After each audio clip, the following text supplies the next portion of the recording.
Photosynthesis. तो क्या है फोटोसिंथेसिस, आइए इस पर आज चर्चा करें। तो फोटोसिंथेसिस में कार्बन डाइऑक्साइड फिक्स होकर के ग्लूकोज का निर्माण करता है। Carbon dioxide photosynthesis green plants में होता है।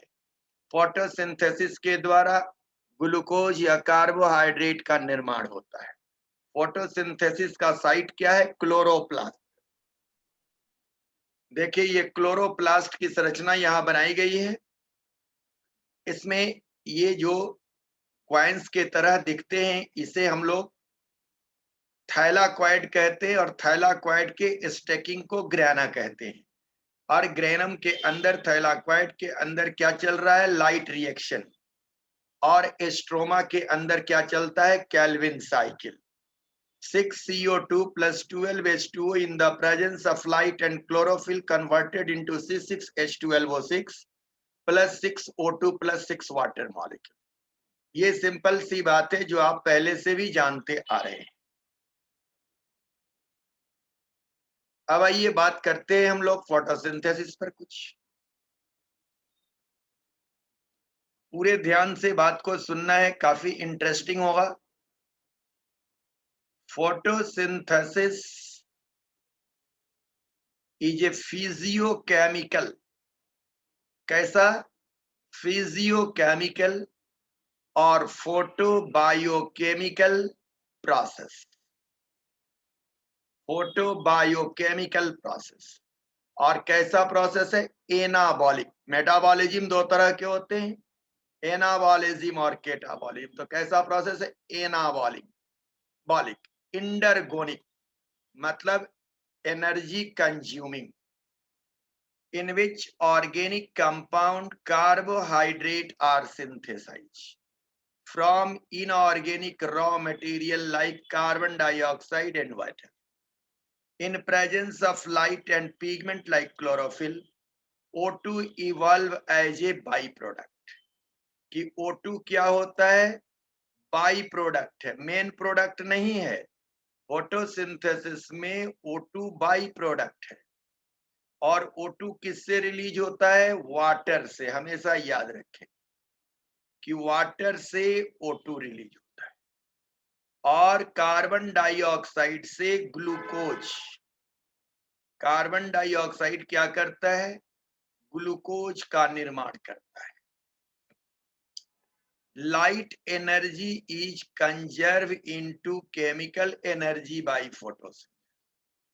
कहता है कि लाइट एनर्जी को केमिकल एनर्जी में बदलने की प्रक्रिया को फोटोसिंथेसिस कहते हैं। दुनिया का सबसे पहला ऑर्गेनिज्म जिसमें फोटोसिंथेसिस देखा गया वह कौन था? सियानोबैक्टीरिया या बीजीए।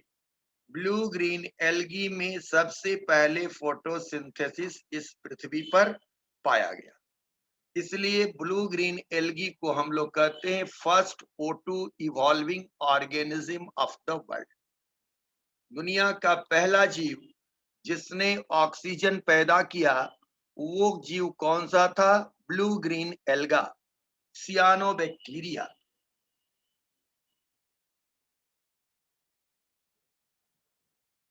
फोटोसिंथेसिस का प्रोसेस क्या है ये देखिए। तो कहता है कि ये क्या है? ये क्लोरोप्लास्ट है। क्या है ये? क्लोरोप्लास्ट है। क्लोरोप्लास्ट में दो तरह की रिएक्शन हो रहा है। एक रिएक्शन में कार्बन डाइऑक्साइड से कार्बोहाइड्रेट बन रहा है, कार्बन डाइऑक्साइड से कार्बोहाइड्रेट बन रहा है। और दूसरा रिएक्शन है जिसमें वाटर से ऑक्सीजन बन रहा है। तो याद रखना है कि दो रिएक्शन होता है। एक रिएक्शन है जिसमें वाटर ऑक्सीजन पैदा करता है और दूसरा है CO2 शुगर पैदा करता है। तो शुगर मेन प्रोडक्ट है। शुगर क्या है? मेन प्रोडक्ट है।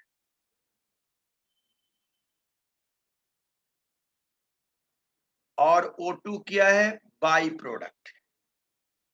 अब ये कहाँ होता है? तो क्लोरोप्लास्ट में दो स्पेस होते हैं, एक को कहते हैं ग्रेनम और दूसरे को कहते हैं स्ट्रोमा।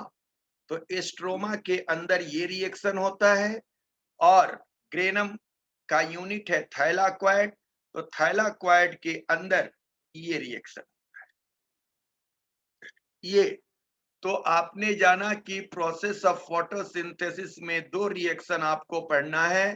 पहला है लाइट रिएक्शन, देखिए लाइट के उपस्थिति में हो रहा है, और दूसरा है डार्क रिएक्शन। तो लाइट रिएक्शन में O2 का निर्माण होता है और डार्क रिएक्शन में शुगर यानी कार्बोहाइड्रेट का निर्माण होता है। एज ए इंट्रोडक्टरी ये बात आपको दिमाग में रखनी। अब आइए कि फोटोसिंथेसिस का इतिहास या हिस्टोरिकल बैकग्राउंड या हिस्टोरिकल प्रोस्पेक्टिव या early experiment of photosynthesis. John Baptist Helmont ये पहले वैज्ञानिक थे। इन्होंने क्या कहा? Concluded that all the substance of the plant was produced from water and none form of the soil, कि पौधे में जो भी बनता है वो वाटर से बनता है। इसके बाद दूसरे वैज्ञानिक आए, John Presley, showed that plant have the ability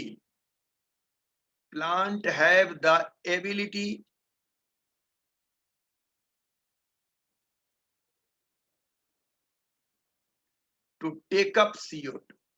John Presley पहली बार कहे कि प्लांट्स के पास क्षमता है कार्बन डाइऑक्साइड लेने का और O2 रिलीज करने का।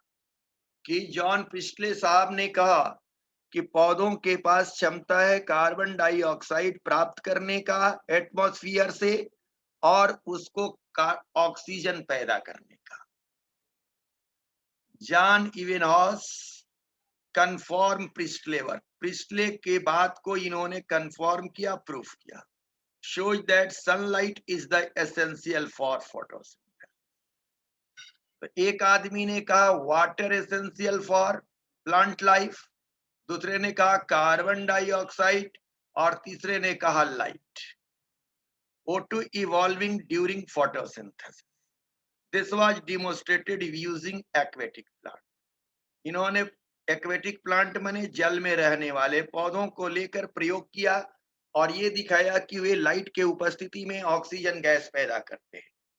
जूलियस वॉन सैक ने सबसे पहले एविडेंस दिया कि पौधों में ग्लूकोज बनता है, प्रोडक्शन ऑफ ग्लूकोज। यह बात सबसे पहले किसने बताया? जूलियस वॉन सैक ने। तो जूलियस वॉन सैक क्यों इंपॉर्टेंट है? जॉन आई हॉल्स क्यों इंपॉर्टेंट है? जोसेफ प्रिस्टले क्यों इंपॉर्टेंट है? और जॉन बिपेस्टिक हेलमंट क्यों इंपॉर्टेंट है? यह बात आप लोगों ने जाना।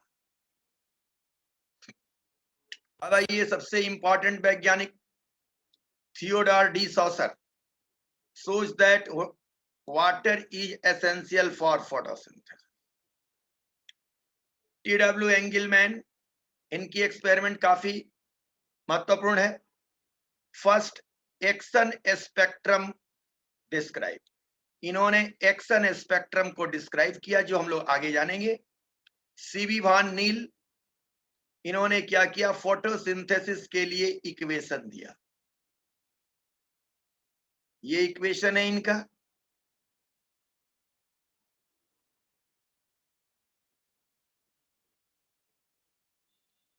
अगर n का मतलब हम 6 लगा दें यहां, तो 6CO2 + 12H2O equal to C6H12O6 + 6H2O + 6O2। तो सीवी वॉन नील ने फोटोसिंथेसिस की इक्वेशन को बताया, TW एंगलमैन ने एक्शन स्पेक्ट्रम के बारे में और O2 इवोल्यूशन के बारे में बताया, थियोडोर डी सॉसर ने water is essential for photosynthesis बताया।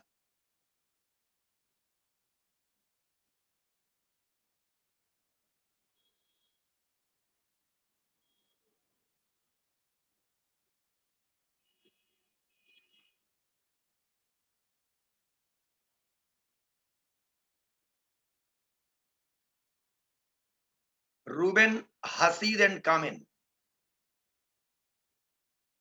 Ruben Hassid and Kamen use radioisotope O18 to show experimentally O2 in photosynthesis came from water. Ruben and Kamen के एक्सपेरिमेंट से यह स्पष्ट हुआ कि फोटोसिंथेसिस में जो ऑक्सीजन इवॉल्व होता है वो ऑक्सीजन वाटर से पैदा होता है, न कि कार्बन डाइऑक्साइड से।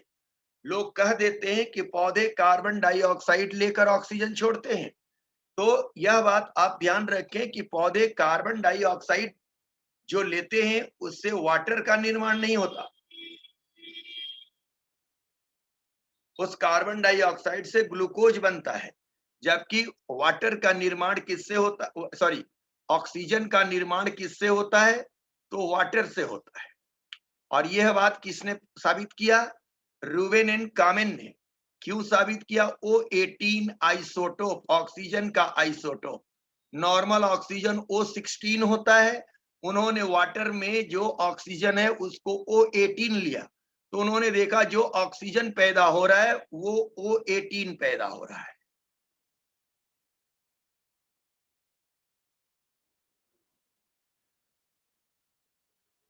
हिल्स नामक वैज्ञानिक ने हिल्स रिएक्शन दिया। Experiment on isolated thylakoid. Thylakoid क्या है? क्लोरोप्लास्ट में ग्रेनम, और ग्रेनम में क्वाइन लाइक स्ट्रक्चर पाया जाता है थैलाक्वाइड। कि थैलाक्वाइड को उन्होंने लेकर और लाइट रिएक्शन की स्टडी किया, जिसे हिल्स रिएक्शन कहा जाता है। तो हिल्स का कंट्रीब्यूशन क्या था? लाइट रिएक्शन का स्टडी करना। O2 gas liberated from photolysis of water. O2 gas जो लिबरेट होता है कहां से? वाटर के टूटने से। वाटर क्या होता है? टूटता है किसमें? पहले H plus and OH minus में, फिर OH माइनस टूटता है O माइनस माइनस और H प्लस में, और इस प्रकार दो इलेक्ट्रॉन निकल करके ऑक्सीजन का निर्माण होता है। तो O2 gas liberated from photolysis of water in the presence of suitable electron and proton acceptor। तो हिल साहब ने इलेक्ट्रॉन प्रोटॉन एक्सेप्टर के लिए DCPIP नामक केमिकल को यूज किया। DCPIP क्या है? Die chlorophenol इंडोफिनॉल।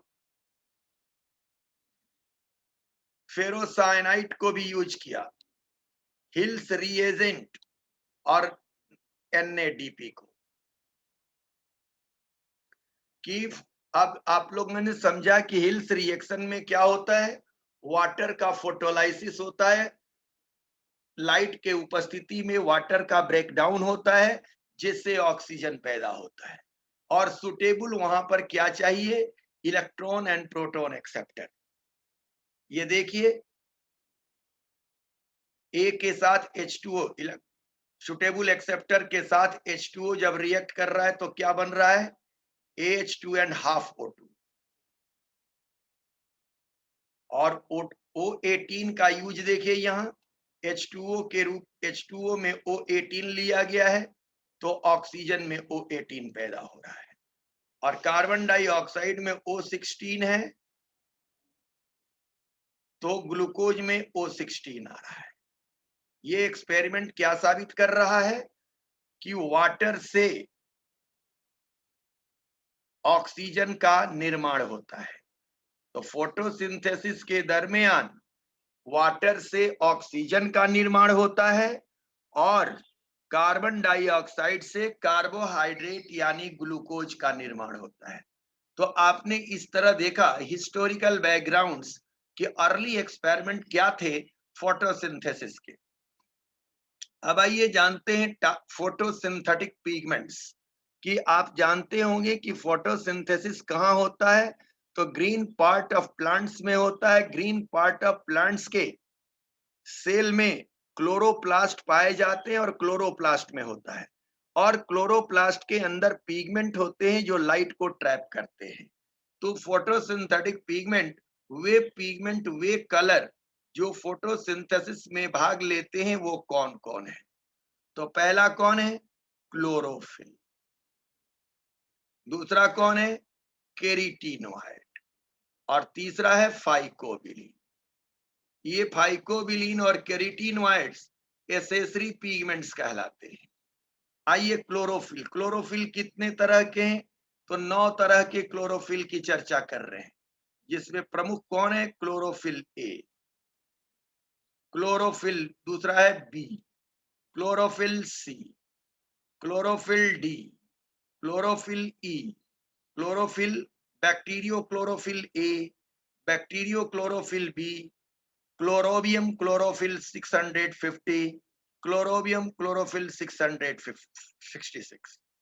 तो ये जो क्लोरोफिल हैं, ये बैक्टीरियल क्लोरोफिल है, इन्हें हम लोग बैक्टीरियल क्लोरोफिल कहते हैं।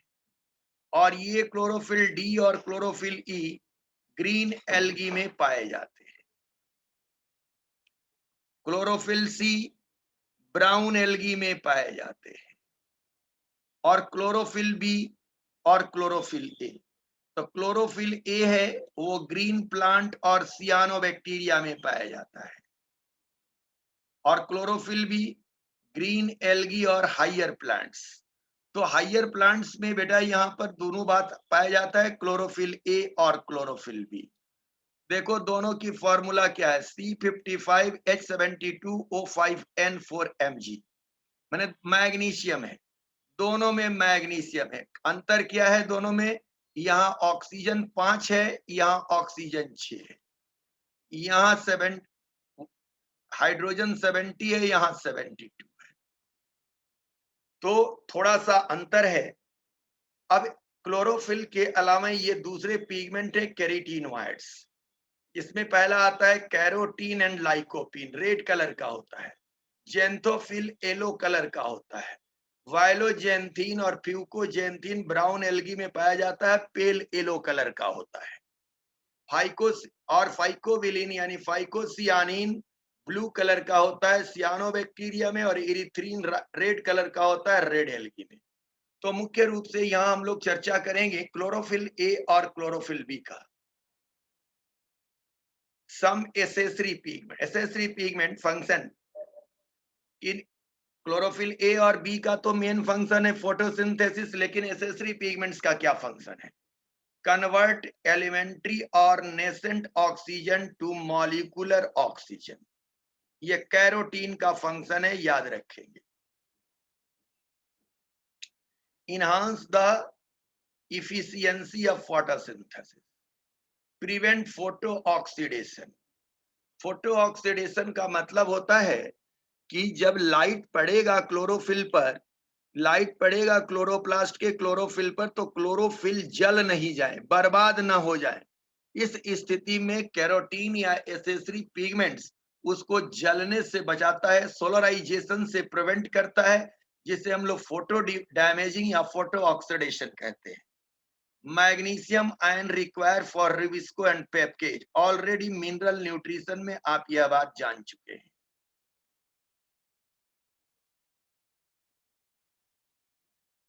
बातें समझ में आ रही है कि कोई दिक्कत हो रहा है?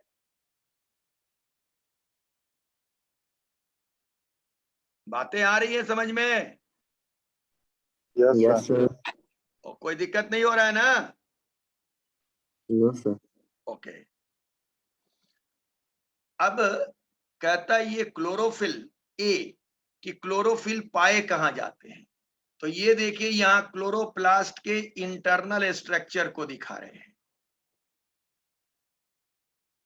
तो क्लोरोप्लास्ट में ये पिलर की जैसी लगी हुई संरचनाएं को क्या कहते हैं? थाइलाक्वाइड।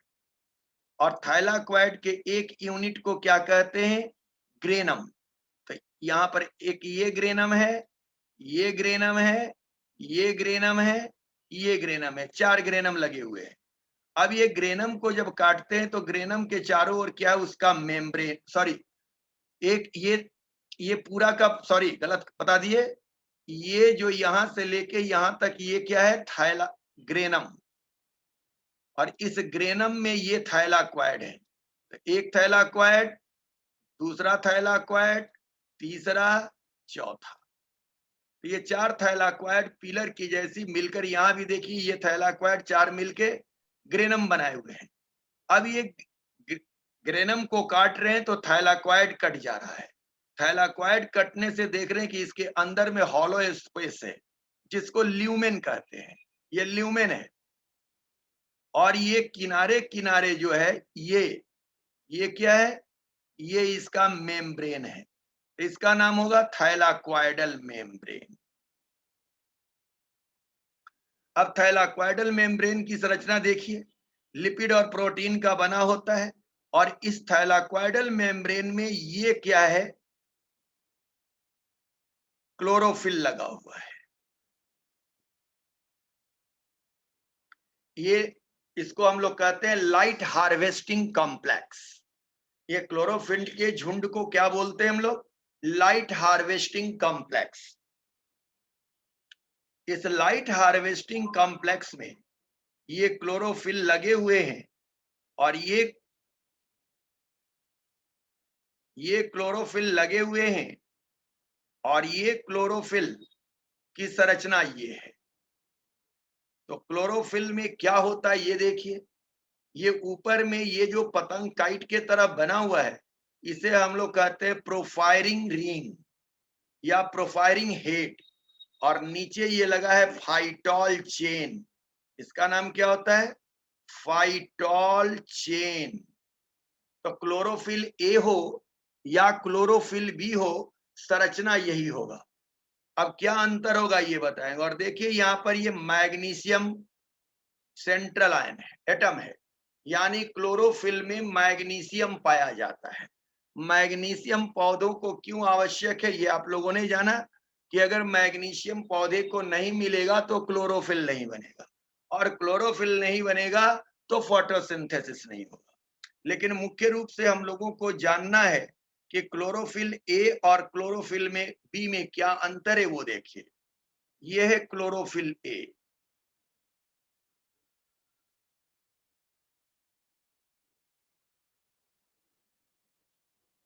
ये क्या है? Chlorophyll A. और ये क्या है? Chlorophyll B. तो क्लोरोफिल ए और क्लोरोफिल बी, आप देखिए सारी संरचनाएं सिमिलर है, लेकिन क्लोरोफिल ए में यहाँ क्या है? CH3। क्या है? CH3। और क्लोरोफिल बी में यहाँ क्या है? CHO। तो यहाँ H3 है, यानी 2 हाइड्रोजन है और ऑक्सीजन नहीं। यहाँ क्या है? 1 हाइड्रोजन है और ऑक्सीजन है। तो यहाँ 1 ऑक्सीजन ज्यादा है और यहाँ 2 हाइड्रोजन ज्यादा है। ये अंतर है, बार बार पूछा जाता है। ये संरचना है बीटा कैरोटीन का, ये है जियंथीन का। ये फोटोसिंथेटिक पिगमेंट्स है, मुख्य पिगमेंट्स ये हैं, ये क्लोरोफिल ए और क्लोरोफिल बी। तो आपने इस तरह क्लोरोफिल की बातों को समझा। अब है बैक्टीरियो क्लोरोफिल। तो क्लोरोफिल ए और क्लोरोफिल बी आप समझ के आए हैं। बैक्टीरियो क्लोरोफिल में देखिए क्या अंतर है। यहाँ CH3 और O है, यहाँ CH3 और O नहीं है, और यहाँ CHO है। तो ये बैक्टीरियो क्लोरोफिल, क्लोरोफिल ए और क्लोरोफिल बी से किस तरह सिमिलर है, जबकि तीनों में मैग्नीशियम है। तो हमेशा याद रखिएगा कि क्लोरोफिल का सेंट्रल एटम मैग्नीशियम होता है।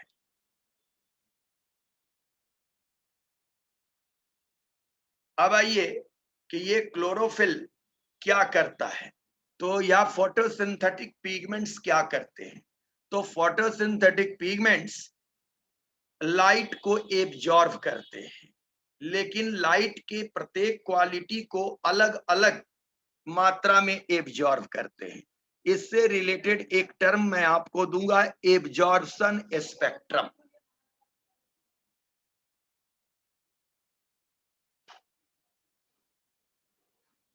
Absorption spectrum, light absorb of different plant pigment at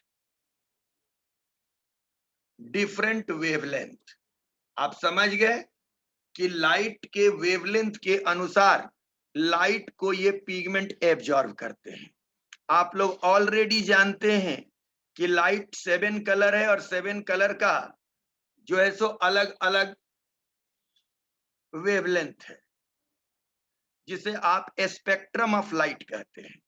तो लाइट, ये फोटोसिंथेटिक पिगमेंट अलग अलग स्पेक्ट्रम ऑफ लाइट को अलग अलग अमाउंट में एब्जॉर्ब करते हैं और इस फेनोमेना को एब्जॉर्प्शन स्पेक्ट्रम कहते हैं।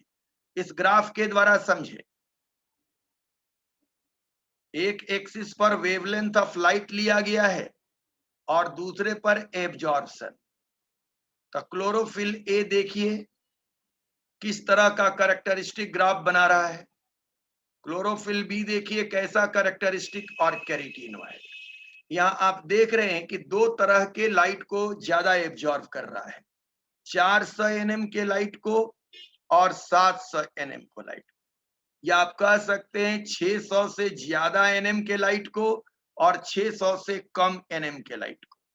यानी दो तरह के लाइट एब्जॉर्ब होते हैं और इस ग्राफ को हम लोग कहते हैं एब्जॉर्प्शन स्पेक्ट्रम। अब दूसरी बात आती है कि एक्शन स्पेक्ट्रम क्या है।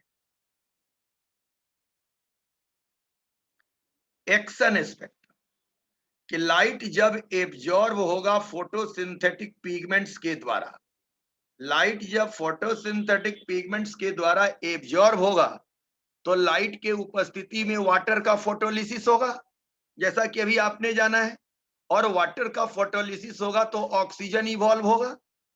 तो ऑक्सीजन इवॉल्व होना यानी फोटोसिंथेसिस का होना। तो एक्शन स्पेक्ट्रम का मतलब होता है rate of photosynthesis at different wavelength of light, कि अलग अलग वेवलेंथ ऑफ लाइट से फोटोसिंथेसिस का रेट क्या है, अलग अलग है। यहाँ फोटोसिंथेसिस का मतलब कार्बोहाइड्रेट का प्रोडक्शन नहीं बल्कि ऑक्सीजन का इवोल्यूशन होना चाहिए, और आप भी यही समझेंगे। तो देखिए दूसरे ग्राफ में एक्शन स्पेक्ट्रम में इधर इस एक्सिस पर हमने वेवलेंथ ऑफ लाइट को लिया है और इधर हमने O2 प्रोडक्शन को लिया है। तो देखते हैं कि शॉर्टर वेवलेंथ ऑफ लाइट से O2 का इवोल्यूशन ज्यादा हो रहा है और लॉन्गर वेवलेंथ ऑफ लाइट से O2 का इवोल्यूशन होता है लेकिन तुरंत ड्रॉप कर जाता है। तो आपने देखा कि ये ग्राफ एक्शन स्पेक्ट्रम का मतलब हुआ कि different wavelength of light how can affect the rate of photosynthesis, और एब्जॉर्प्शन स्पेक्ट्रम का मतलब हुआ different wavelength of light how can affect the different photosynthetic pigment absorption. दोनों बातें क्लियर हुई कि फिर से समझाएं? एक्शन स्पेक्ट्रम और एब्जॉर्प्शन स्पेक्ट्रम सबको समझ में आया? एक बार फिर से समझाइए सर। किसको? एक्शन स्पेक्ट्रम की absorption spectrum? Absorption spectrum. Absorption spectrum का मतलब हुआ कि डिफरेंट वेवलेंथ ऑफ लाइट को डिफरेंट फोटोसिंथेटिक पिगमेंट्स किस प्रकार और कितने मात्रा में एब्जॉर्ब कर रहे हैं। क्लियर हुआ? Yes sir. Sir action spectrum बता दीजिए ना। एक्शन स्पेक्ट्रम, जब लाइट फोटोसिंथेटिक पिगमेंट जब लाइट एब्जॉर्ब करेगा तो लाइट का काम क्या है? लाइट का काम है फोटोलिसिस ऑफ वाटर। तो फोटोलिसिस ऑफ वाटर होगा तो वाटर के टूटने से ऑक्सीजन पैदा होगा कि नहीं?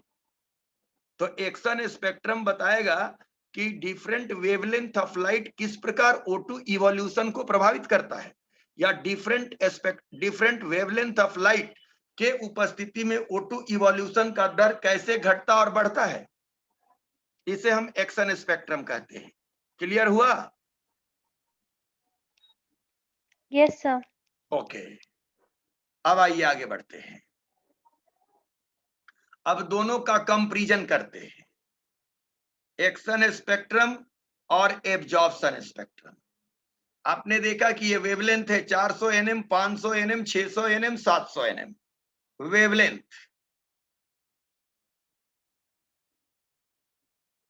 और इधर क्या है? Photosynthesis rate and absorption rate. तो ये ब्लू, ये जो लाइन दिख रहा है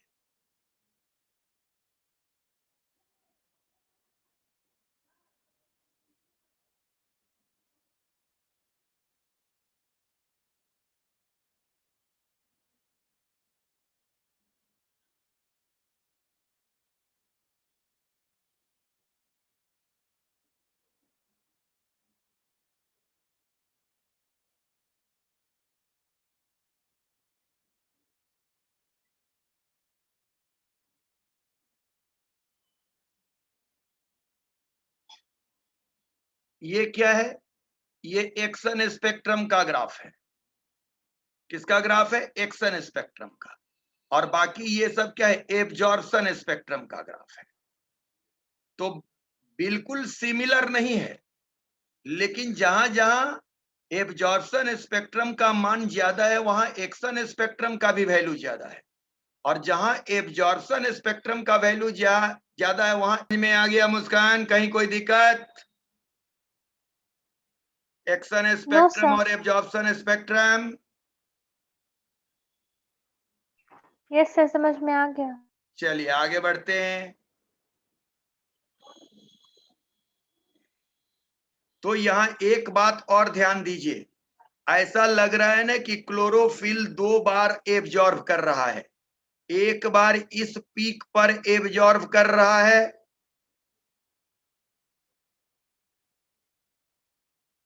और एक बार इस पीक पर एब्जॉर्ब कर रहा है। यानी फोटोसिंथेसिस के लिए 2 तरह के फोटो सिस्टम की आवश्यकता होगी, एक लोअर वेवलेंथ ऑफ लाइट के लिए और एक हायर वेवलेंथ ऑफ लाइट के लिए। एक लोअर वेवलेंथ ऑफ लाइट के लिए और एक हायर वेवलेंथ ऑफ लाइट के लिए।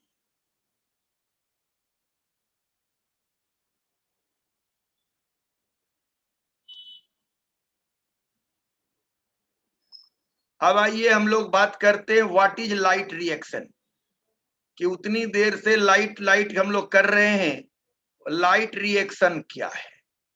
क्योंकि फोटोसिंथेसिस में 2 तरह के रिएक्शन पर बात करना है, लाइट रिएक्शन और डार्क रिएक्शन। कहता है इमर्सन एंड एर्नोल्ड, वैज्ञानिकों का नाम है, work on chlorella and gave the concept of 2 photo system या 2 पिगमेंट सिस्टम। अभी पीछे बोले थे तो कितना फोटो सिस्टम या पिगमेंट सिस्टम? 2, एक लोअर वेवलेंथ ऑफ लाइट के लिए और एक हायर वेवलेंथ ऑफ लाइट के लिए। When they gave only monochromatic light longer than 680 nm of wavelength, the quantum yield is suddenly dropped down. That is called red drop. कहता है कि इन लोगों ने पाया कि फोटोसिंथेसिस के लिए 680 nm से ज्यादा वेवलेंथ का लाइट दिया जाता है तो एक्शन स्पेक्ट्रम का वैल्यू 0 हो जाता है, ऑक्सीजन इवोल्यूशन की वैल्यू 0 हो जाता है, जिसे क्वांटम यील्ड कहते हैं। क्वांटम यील्ड 0 हो जाता है, ड्रॉप डाउन हो जाता है, और इस फेनोमेना को कहा गया रेड ड्रॉप इफेक्ट।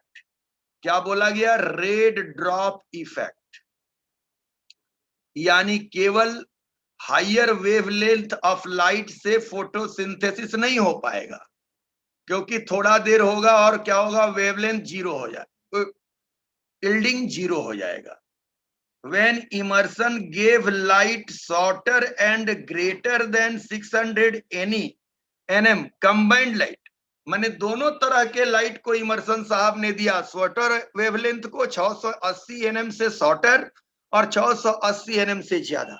जब कंबाइन करके दिया तो activity of photosynthesis will be increase. That is called Emerson effect या Emerson enhancement effect. Emerson enhancement effect. तो 2 तरह के इफेक्ट सामने आ गया, रेड ड्रॉप इफेक्ट और इमर्सन इनहांसमेंट इफेक्ट। ये दोनों इफेक्ट बताया कि फोटोसिंथेसिस यानी लाइट रिएक्शन के लिए हमें 2 तरह के लाइट की आवश्यकता है, 2 तरह के पिगमेंट सिस्टम की आवश्यकता है। तो 680 nm से ज्यादा लाइट को लेने वाले पिगमेंट सिस्टम का नाम PS1, पिगमेंट सिस्टम 1 या PS फोटो सिस्टम 1, जो क्या शो करता है? Red drop. और 680 nm से नीचे और 680 nm से ऊपर मिक्स लाइट। तो मिक्स लाइट से क्या होता है? मैक्सिमम फोटोसिंथेसिस होता है, जिससे हम लोग कहते हैं इमर्सन इनहांसमेंट इफेक्ट। इस प्रकार ये बात सामने आई कि PS1 और PS2 दो तरह के पिगमेंट सिस्टम होते हैं। PS second located in the appressed region of grana thylakoid, माने कि थैलाक्वाइड में नीचे की ओर होते हैं, और PS1 is non appressed region of granum thylakoid. क्या अब आते हैं हम लोग क्लोरोप्लास्ट को देखते हैं और ग्रेनम में देखते हैं, और PS1 और PS सेकेंड क्या है ये बात देखते हैं। इमर्सन साहब ने दो तरह के एक्सपेरिमेंट दिए, एक को कहा रेड ड्रॉप इफेक्ट। तो आप देखिए यही क्या है, आपका एक्शन स्पेक्ट्रम है। तो ये देखते चलिए, ये यहां तक आ गया, तो मैक्सिमम 680 तक ये आ गया है। 680 से आगे की ओर जब ये बढ़ रहा है तो क्या हुआ, ड्रॉप किया, जीरो किया और गया, सडनली ड्रॉप कर दिया। तो red region of light, red region of light क्या करता है, फोटोसिंथेसिस को जीरो कर देता है, फोटोसिंथेसिस के रेट को जीरो कर देता है, जिसे हम लोग क्या कहा, red drop effect. Red drop effect के आधार पर यह पता चला कि केवल 680 से ज्यादा का लाइट उपयोगी नहीं है। दूसरा आया इमर्सन इनहांसमेंट इफेक्ट।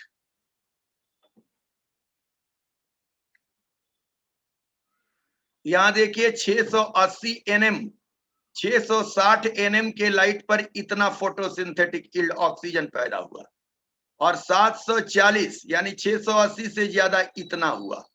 अलग अलग अगर दोनों को एक साथ जोड़ दें तो दोनों के जोड़ के बराबर आना चाहिए रिजल्ट। क्या दोनों में जो अलग अलग हो रहा है फोटोसिंथेटिक यील्ड, अगर दोनों को हम जोड़ दे तो दोनों के जोड़ के बराबर आना चाहिए। बात समझ में आ रही या नहीं? यस हाँ, लेकिन दोनों के जोड़ से, दोनों का जोड़ इतना ही दूर हुआ, इससे अधिक आया, दोनों के जोड़ से अधिक आया।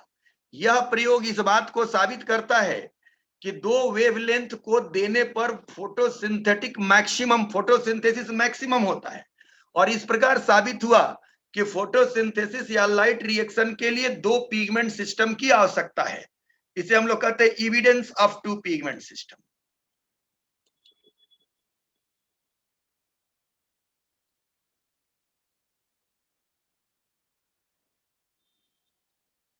अब देखिए साइट ऑफ फोटोसिंथेसिस, तो कहां होगा फोटोसिंथेसिस? क्लोरोप्लास्ट में। क्लोरोप्लास्ट कहां होगा? मेजोफिल सेल में। मेजोफिल सेल कहां होगा? लीफ में। और लीफ कहां होगा? ग्रीन प्लांट्स में। अब इसमें दो चीजें, ये देखिए क्या है, थाइलाक्वाइडल मेम्ब्रेन। ध्यान से देखिए, थाइलाक्वाइडल मेम्ब्रेन में क्या है, लाइट आ रहा है, जिससे लाइट रिएक्शन चल रहा है। खूब ध्यान दीजिएगा, लाइट रिएक्शन से क्या हो रहा है, वाटर टूट के ऑक्सीजन दे रहा है, और साथ में इससे ATP और NADPH पैदा हो रहा है, और एस्ट्रोमा में केल्विन साइकिल चल रहा है, जिससे ग्लूकोज बनेगा और इधर से कार्बन डाइऑक्साइड आएगा।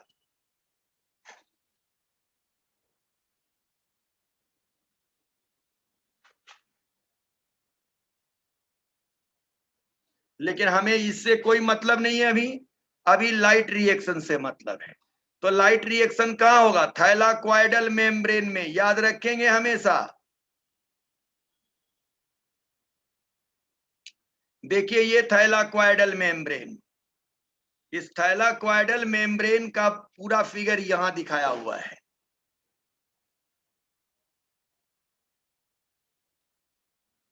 और ये थाइलाक्वाइडल मेम्ब्रेन है, इसमें ये लिपिड लगे हुए हैं, और साथ में ये क्या है, फोटो सिस्टम। कंसेप्ट देखिए फोटो सिस्टम का लीजिए, कि पिगमेंट सिस्टम, फोटो सिस्टम या पीएस, इस पर सनलाइट किस रूप में पड़ रहा है? फोटोन।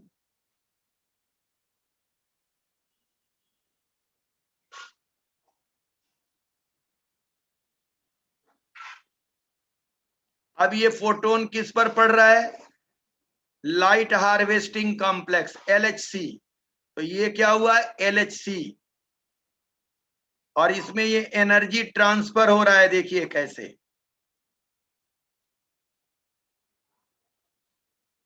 और इधर भी क्या है? ये सब क्या है? पिगमेंट। ये एनर्जी ट्रांसफर करने वाले पिगमेंट मॉलिक्यूल हैं।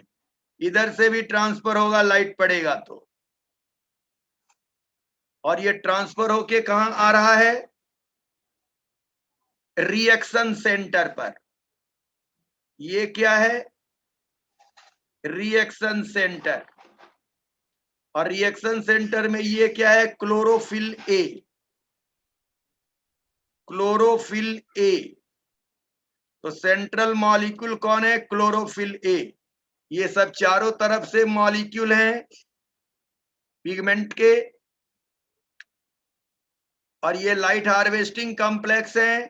बीच में रिएक्शन सेंटर है जिस पर क्लोरोफिल मॉलिक्यूल है। और ये है प्राइमरी एक्सेप्टर। जब ये क्लोरोफिल से इलेक्ट्रॉन जंप करेगा तो कहां आएगा? प्राइमरी एक्सेप्टर पर। तो फोटो सिस्टम क्या है, ये बात आपने देखा। अब फोटो सिस्टम दो तरह के हैं, दोनों की बनावट देखिए।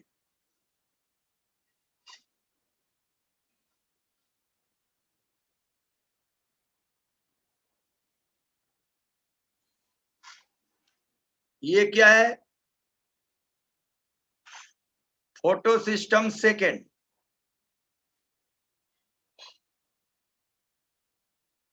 तो यहां ध्यान दे लीजिए। और ये क्या है? Photo system first. खोज पहले फोटो सिस्टम फर्स्ट की हुई, बाद में खोज भी फोटो सिस्टम सेकंड की। लेकिन काम पहले फोटो सिस्टम सेकंड करता है। इसका काम क्या है? वाटर को स्प्लिट करना। ध्यान देके देखे यहां। तो फोटो सिस्टम सेकंड पर वाटर स्प्लिट हुआ। और ये वाटर कब स्प्लिट हुआ? लाइट के उपस्थिति में। और अब ये सारे एंटीना मॉलिक्यूल कहलाते हैं। जो लाइट रिसीव करने वाले हैं उनका नाम क्या है? Antenna molecule. और रिएक्शन सेंटर ये बीच में येलो कलर का बना हुआ है, P680। और रिएक्शन सेंटर से इलेक्ट्रॉन इजेक्ट होगा तो एक्सेप्टर लेगा। एक्सेप्टर से कौन लेगा? प्लास्टोक्विनिन। और प्लास्टोक्विनिन से साइटोक्रोम कॉम्प्लेक्स, जिसके वजह से एडीपी एटीपी में बदल जाएगा। ये फोटो सिस्टम सेकंड है। फोटो सिस्टम फर्स्ट आई है। तो फोटो सिस्टम सेकंड से इलेक्ट्रॉन कहां आ रहा है? फर्स्ट पर। यहां भी वही है, रिएक्शन सेंटर है, एंटीना कॉम्प्लेक्स है, लेकिन रिएक्शन सेंटर का नाम क्या है? P700। तो याद रहेगा, P700 जहां रिएक्शन सेंटर होगा वो फोटो सिस्टम फर्स्ट होगा।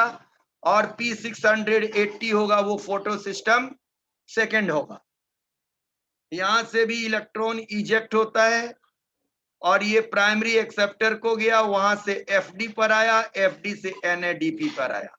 यहाँ NADPH का निर्माण हो रहा है। और यहाँ ATP का निर्माण हो रहा है। तो दोनों सेंटर, दोनों रिएक्शन सेंटर अगर एक साथ चलें तो काम करें तो ATP और NADPH दोनों का निर्माण होगा। इस प्रकार आपने ये समझा एंटीना मॉलिक्यूल क्या है, रिएक्शन सेंटर क्या है, क्लोरोफिल मॉलिक्यूल्स क्या है, पिगमेंट सिस्टम फर्स्ट और पिगमेंट सिस्टम सेकंड क्या है। ये सारी बातें समझने के बाद आइए आगे बढ़ते हैं। और अब हम लोग लाइट रिएक्शन के बारे में बात करते हैं। अब आ गया हमारा topic electron transport, splitting of water and photophosphorylation. Photophosphorylation मतलब एटीपी का बनना, स्प्लिटिंग ऑफ वाटर यानी ऑक्सीजन का निकलना, और इलेक्ट्रॉन ट्रांसपोर्ट मतलब NADPH का निर्माण होगा। इसमें दो रिएक्शन है, पहला का नाम क्या है, लाइट, इसे को कहते हैं लाइट रिएक्शन या हिल्स रिएक्शन या फोटोकेमिकल रिएक्शन या generation of assimilatory power like NADPH2 and ATP। और अब ये जो रिएक्शन लाइट रिएक्शन है या फॉस्फोराइलेशन है, ये दो तरह के हैं। एक को कहते हैं नॉन साइक्लिक फोटोफॉस्फोराइलेशन और दूसरे को कहते हैं cyclic photophosphorylation. Non cyclic photophosphorylation का दूसरा नाम है जेड स्कीम या up and down hill reaction. इसमें दोनों PS1 और PS2 भाग लेते हैं। PS2 में क्या रहता है, क्लोरोफिल A 660, क्लोरोफिल A 673 और रिएक्शन सेंटर क्या रहता है, क्लोरोफिल A 680। क्लोरोफिल B और कैरोटीनॉइड भी रहते हैं एसेसरी पिगमेंट के रूप में। ये कहां पाया जाता है, ग्रेनम थाइलाक्वाइड में। Electron ejected from PS second never back to chlorophyll A 680। एक बार जब क्लोरोफिल A 680 से इलेक्ट्रॉन प्राइमरी एक्सेप्टर की ओर चला जाता है तो वो रिटर्न नहीं आता और फाइनली किसके द्वारा एक्सेप्ट कर लिया जाता है, NADP के द्वारा।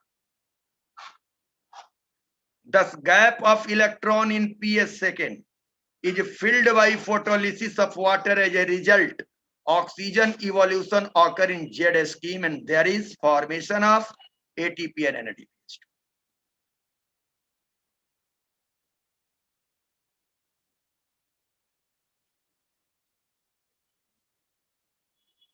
आइए अब हम आपको दिखाते हैं नॉन साइक्लिक फोटोफॉस्फोराइलेशन। खूब ध्यान से देखिएगा।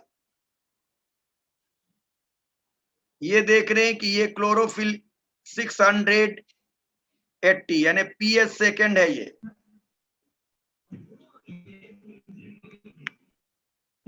PS सेकेंड यहां है। वाटर पहले MnCl ब्रिज, ये MnCl ब्रिज के उपस्थिति में वाटर टूटता है और वाटर टूट करके दो वाटर टूट करके एक ऑक्सीजन और 4 प्रोटॉन और 4 इलेक्ट्रॉन बनाता है। ये इलेक्ट्रॉन आ गया इसके पास।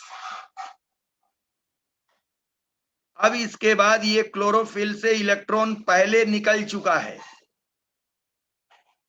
तो क्लोरोफिल जब फोटो लाइट इस पर पड़ेगा तो क्लोरोफिल एक्साइटेड हो जाएगा, एक्साइट हो गया और यह इलेक्ट्रॉन किसको दे दिया, थियोफाइटिन प्राइमरी एक्सेप्टर को।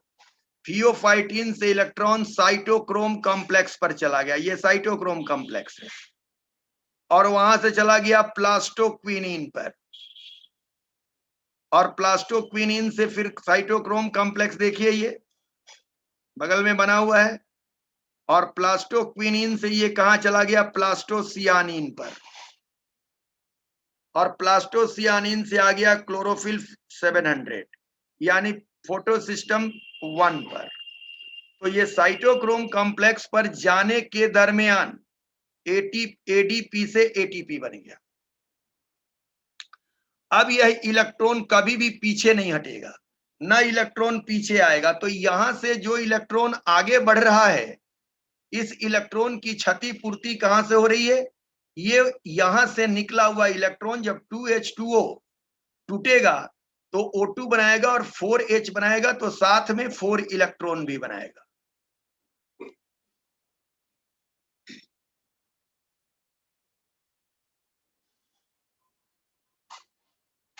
ये 4 इलेक्ट्रॉन आकर के गैप को पूरा करेगा। तो ये समझ में आया कि क्लोरोफिल पर लाइट पड़ने से क्लोरोफिल का मैग्नीशियम जो है एक्साइटेड हो जाता है और मैग्नीशियम का इलेक्ट्रॉन आगे की ओर बढ़ जाता है, और फिर मैग्नीशियम को दोबारा इलेक्ट्रॉन कहां से मिलता है, तो वो वाटर से मिलता है। वाटर क्या करता है, इलेक्ट्रॉन की क्षतिपूर्ति करता है। अब जब ये इलेक्ट्रॉन यहां से आगे की ओर बढ़ता है तो ये देखिए फिर ये सीधे आके फाइनली इलेक्ट्रॉन को कौन ले लिया, FNR। फेरोडॉक्सिन को पहले दिया गया और फेरोडॉक्सिन के बाद कौन लिया? FNR। FNR क्या किया? उस इलेक्ट्रॉन को लेके 2NADP प्लस से 2NADPH में बदल गया। तो इलेक्ट्रॉन लेने से ये H में नहीं बदलेगा। H कहां से आया? यहां पर प्लस चार्ज है, इलेक्ट्रॉन आएगा तो प्लस चार्ज कैंसिल हो जाएगा। तो यह जो प्रोटॉन यहां है, ये प्रोटॉन यहां से आता है और आकर के यहां H को पूरा करता है। क्लियर हुआ? यह है नॉन साइक्लिक फोटोफॉस्फोराइलेशन। अब दूसरा हो साइक्लिक फोटोफॉस्फोराइलेशन। साइक्लिक फोटोफॉस्फोराइलेशन में केवल PS1 भाग लेता है, जिसका रिएक्शन सेंटर क्या होता है? Chlorophyll P700। और यह भी कहां पाया जाता है? स्ट्रोमा लैमिली में पाया जाता है और एप्रेस रीजन ऑफ थैलाक्वाइड में। इसके दरमियान, साइक्लिक के दरमियान क्या होता है? ऑक्सीजन का इवोल्यूशन नहीं होता। याद रखने वाली बातें।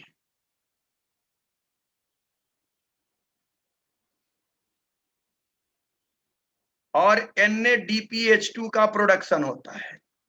और प्लास्टोसियानिन जो copper containing blue colour chromatin है, वो साइक्लिक ETS में भी भाग लेता है। According to modern research in cyclic ETS, first electron acceptor is a ferredoxin reducing substrate, FRS। FRS मतलब ferredoxin reducing substrate। आइए देखते हैं साइक्लिक फोटोफॉस्फोराइलेशन। ये रहा साइक्लिक फोटोफॉस्फोराइलेशन। इसमें केवल एक भाग ले रहा है PS फर्स्ट, P700। देखिए यहां से इलेक्ट्रॉन यहां गया और यहां से इलेक्ट्रॉन अब फिर फेरोडॉक्सिन के द्वारा साइटोक्रोम कॉम्प्लेक्स पर लौट के आया।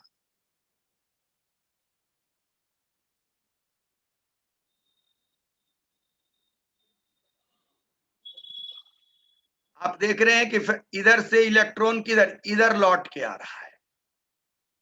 तो अगर ये लौट करके आ गया तो इसे कहा गया साइक्लिक। इसी बात को मैं वहां दिखा रहा हूं। देखिए ये पीछे की ओर आके लौट के आया और ATP का निर्माण किया, NADPH2 का निर्माण नहीं।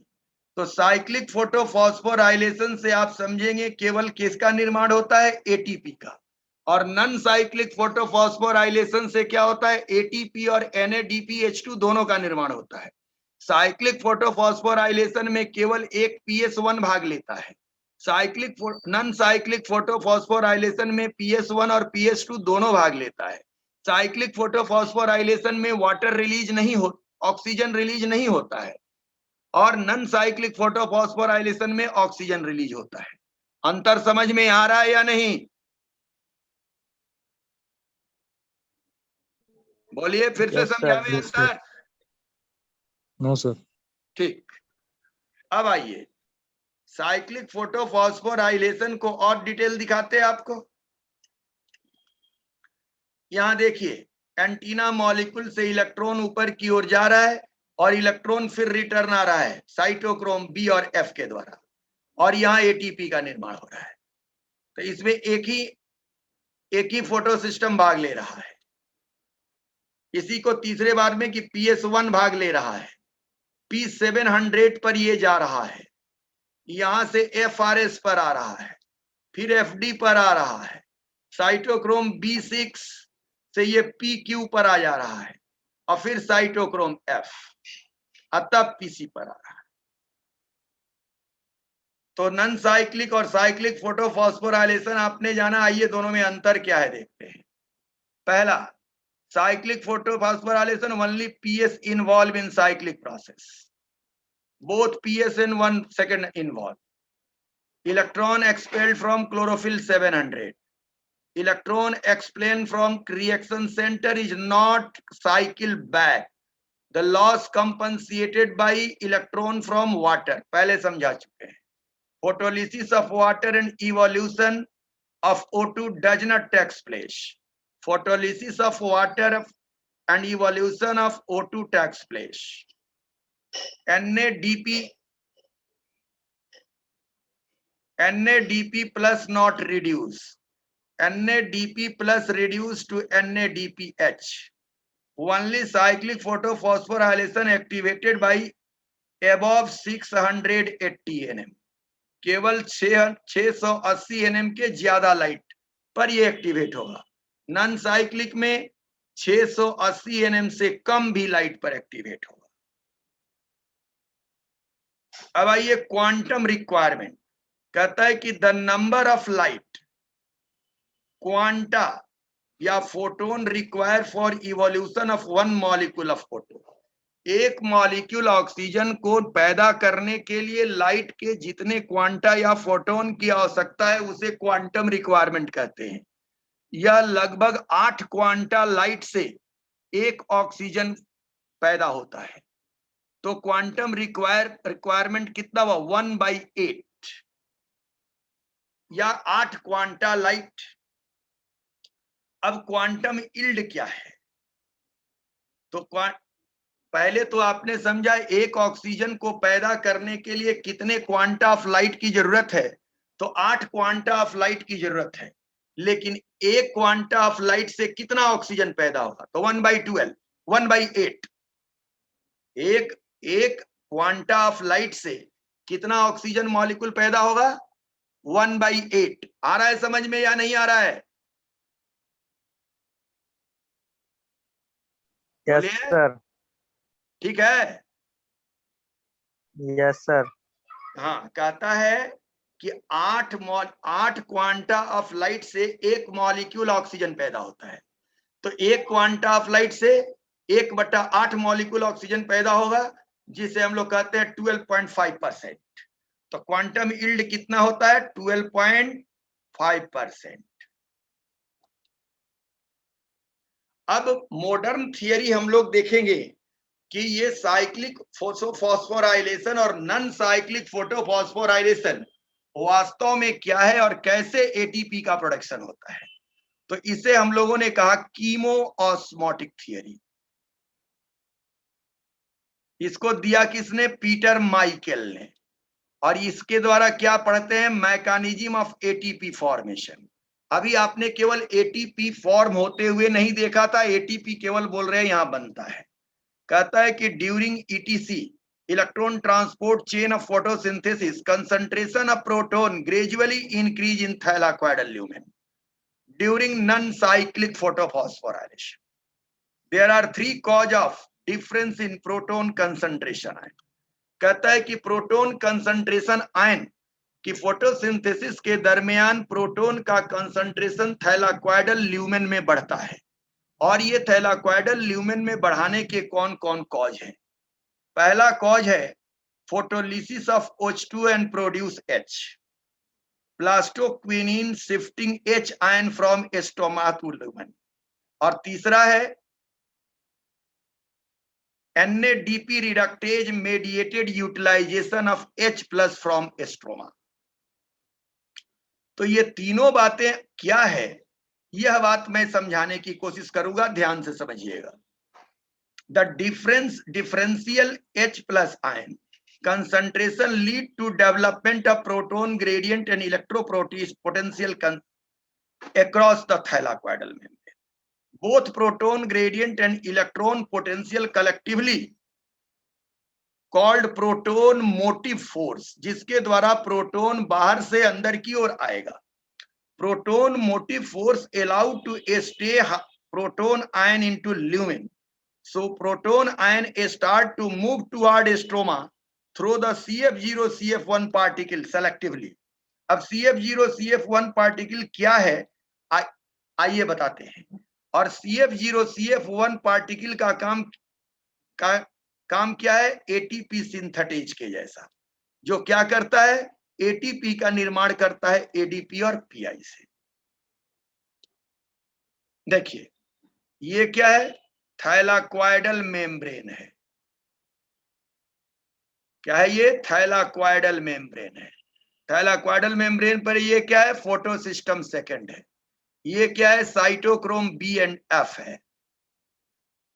ये क्या है? फोटो सिस्टम फर्स्ट है। और ये क्या है? CF0 CF1 कॉम्प्लेक्स एटीपेज है। तो फोटो यहां से इलेक्ट्रॉन जाएगा ये साइटोक्रोम पर, तो साइटोक्रोम पर ये इलेक्ट्रॉन गया तो बाहर से देखिए प्रोटॉन आ रहा है। ये दूसरा कॉज हुआ। पहला कॉज क्या हुआ, वाटर टूटेगा तो देखिए यहां प्रोटॉन बन रहा है। ये पहला कॉज हुआ कि थाइलाक्वाइड के ल्यूमेन में प्रोटॉन का कंसंट्रेशन ज्यादा क्यों हो रहा है। तो पहला कारण है कि वाटर के टूटने से, दूसरा कारण है कि जब ये ऊपर से, कहां से, एस्ट्रोमा से प्रोटॉन का अंदर आने से, और तीसरा कारण क्या है, अब यह इलेक्ट्रॉन जो है सो फिर PS1 को जाएगा और प्रोटॉन के उपस्थिति में NADPH में बदलेगा। तो यहां से ये प्रोटॉन आया, यहां से आया प्रोटॉन, और अब देखिए साइटोक्रोम से भी ल्यूमेन में प्रोटॉन आ रहा है। तो तीसरा पॉइंट ये हुआ। तो अगर वही पीछे में हम लोगों ने बात किया था अभी कि photolysis of H2O produce H+, PQ shifting of H ion into stroma to lumen, NADPH reduct mediate utilisation of H+ from stroma.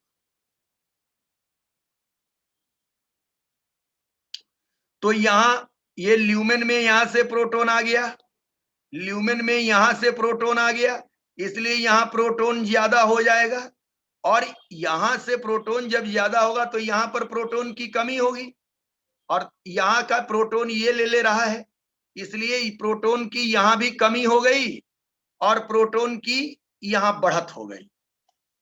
तो जब प्रोटॉन की बढ़त हो गई तो प्रोटॉन का कंसंट्रेशन यहां ज्यादा हो गया और नीचे बाहर कम होगा, इसलिए अब प्रोटॉन क्या होगा, ग्रेडियंट का निर्माण करेगा और प्रोटॉन यहां से ऊपर से नीचे की ओर आना शुरू करेगा, और प्रोटॉन के इस आने के वजह से यह एटीपेज एंजाइम काम करेगा प्रोटॉन ग्रेडियंट से, जिसके वजह से ADP ATP में बदल जाएगा। ये पुराने एनसीईआरटी का फिगर है। नए एनसीईआरटी में इस फिगर को कैसे दिया गया ये देखिए। देखिए ये थैलाक्वाइड, वही फिगर है, थैलाक्वाइडल मेम्ब्रेन है, ऑक्सीडेशन ऑफ वाटर हो रहा है जिसके वजह से क्या है, प्रोटॉन बढ़ रहा है। दूसरा क्या है, बाहर से प्रोटॉन आ रहा है, इसलिए प्रोटॉन का कंसंट्रेशन बढ़ रहा है, और प्रोटॉन बाहर में भी यूज हो रहा है, बाहर से अंदर भी आ रहा है, और बाहर देखिए यहां यूज भी हो रहा है। तो तीन फैक्टर है। एक फैक्टर हो गया वाटर के ऑक्सीडेशन से प्रोटॉन का बढ़ना, दूसरा बाहर से आने से प्रोटॉन का बढ़ना, और बाहर में ही NADPH के आने से प्रोटॉन का बढ़ना। इस प्रकार इसके अंदर प्रोटॉन का कंसंट्रेशन बढ़ गया, इसलिए ये gradient, proton gradient patch, high electrochemical potential gradient, इधर हाई हो गया, इधर लो हो गया। क्लियर बातें आप लोगों को समझ में आई कि ल्यूमेन में प्रोटॉन का कंसंट्रेशन हाई हो गया और एस्ट्रोमा में प्रोटॉन का कंसंट्रेशन लो हो गया। तो हाई की से लो की ओर प्रोटॉन ग्रेडियंट पर प्रोटॉन पास करेगा। तो देखिए हाई से लो की ओर पास कर रहा है, किसके द्वारा, CF0 और CF1 से, जिसके वजह से क्या हो रहा है, ATP का निर्माण हो रहा है। इसे पीटर माइकल ने कीमोऑस्मोटिक हाइपोथेसिस कहा। यह केवल कीमोऑस्मोटिक हाइपोथेसिस केवल क्लोरोप्लास्ट के लिए नहीं लागू है, फोटोसिंथेसिस के लिए नहीं लागू है, बल्कि माइटोकॉन्ड्रिया के लिए भी लागू है। हम लोग जब रिस्पायरेशन पढ़ेंगे फिर इसकी बात करेंगे। नट सेल में क्या है, तो ये देखिए कि लाइट रिएक्शन क्या है। देखिए PS2 और OEC, ऑक्सीजन इवॉल्विंग कॉम्प्लेक्स, यहां पर क्या हो रहा है, ऑक्सीजन पैदा हो रहा है, और PS2 से इलेक्ट्रॉन PQ पर, PQ से साइटोक्रोम पर, और साइटोक्रोम से PC पर। इस साइटोक्रोम पर ATP का निर्माण होता है। PC से फिर कहां चला गया, PS1 पर, PS से FD पर, FD से NADP रिडक्टेज पर, और NADP रिडक्टेज पर क्या हुआ, NADP NADPH में बदल गया।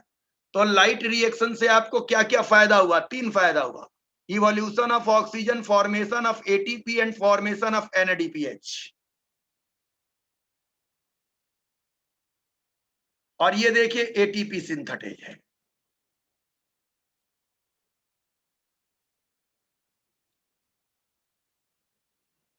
अब कुछ इंपॉर्टेंट पॉइंट, ग्लूटामिक एसिड में ऑल्सो एक्ट एज प्रिकर्सर और starting molecule of chlorophyll biosynthesis. Chlorophyll A also present in antenna molecule. With respect to 1 molecule O2 release in non-cyclic process, total 4 electron flow through the process to NADPH plus R form. एक oxygen release करने के लिए 4 electron का flow होता है और 4 electron के flow होने से 4 प्रोटॉन पैदा होगा और 4 प्रोटॉन से 2 molecule NADPH plus H plus का निर्माण होगा. याद रखना है. ऑक्सीजन इवॉल्विंग कॉम्प्लेक्स OEC अभी पीछे दिखाए थे, is a small protein complex also called Z enzyme associated with P680. बार बार पूछता है कि वाटर का इवोल्यूशन कहाँ होता है, तो OEC कॉम्प्लेक्स पर होता है. OEC कॉम्प्लेक्स कहाँ है? P680 के पास है.